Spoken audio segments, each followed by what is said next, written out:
હર હર મહાદેવ, ઓમ નમઃ શિવાય, જય શ્રી રામ. વિડીયો મૂક્યો ને ઇમરાન લાલા, મહિપતનો ખાસ છે. એના જ મહિપતસિંહ ફાઉન્ડેશન ઓફિશિયલમાં મહિપતસિંહ ફાઉન્ડેશનના વિડીયો જોજો, તમને ઇમરાન લાલા જોવા મળશે જ. કેમ ઇમરાન લાલાનું નામ આવ્યું પ્રશ્ન હશે તો પ્રશ્ન એટલા માટે છે કે મહિપતના પોતાના માણસો, એના ખાસ માણસો લોકોનું કાંડ કરી નાખે, લોકોની જમીન ઘસી નાખે, લોકોના રૂપિયા લઈ લે, ત્યારે મહિપતના મોઢેથી એવું નથી નીકળતું કે હું પોલીસના અધિકારીઓ સાથે વાત કરું અને આનો કંઈ નિકાલ લાવું. ત્યાં મહિપત ચૂપ થઈ જાય છે, કારણ એના પોતાના માણસો છે. તો આનાથી પ્રશ્ન એવો પણ છે, શું આ જે બધું થાય છે એમાંથી એને કંઈક આર્થિક લાભ થાય છે? આર્થિક લાભ થતો જ હશે, એટલા માટે કરે છે.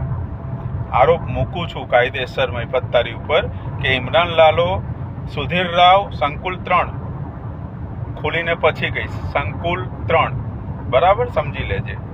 તો આ રૂપિયો ક્યાં જાય છે?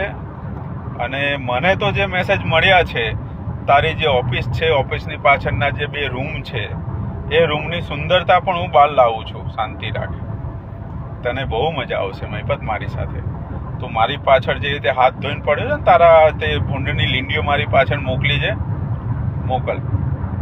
જો ગાડી બદલી નાખી, તારાથી થાય એ કર, તને છૂટ આપું છું, બરાબર? મને કંઈ વાંધો નથી. પણ દાતાઓ, આ તમને કહું છું કે આ માણસને દાન આપો છો, એની પહેલાં એના જે ખાસ માણસો છે ને, એની પણ માહિતી લો. હું તો ખોટો છું જ, હું ક્યાં કહું છું હું સાચો છું, પણ આ માણસ કેટલો સાચો છે, કેટલા સાચાનો સપોર્ટ કરે છે, એ પણ તમારે જોવું પડશે. એ નહીં જોવો તો મેળ પડવાનો નથી, કારણ કે દાન તો સારી જગ્યાએ, સાચી જગ્યાએ જવું જોઈએ ને. તો દાતાઓ, તમારે જોવાનું છે. હર હર મહાદેવ, ઓમ નમઃ શિવાય, જય શ્રી રામ.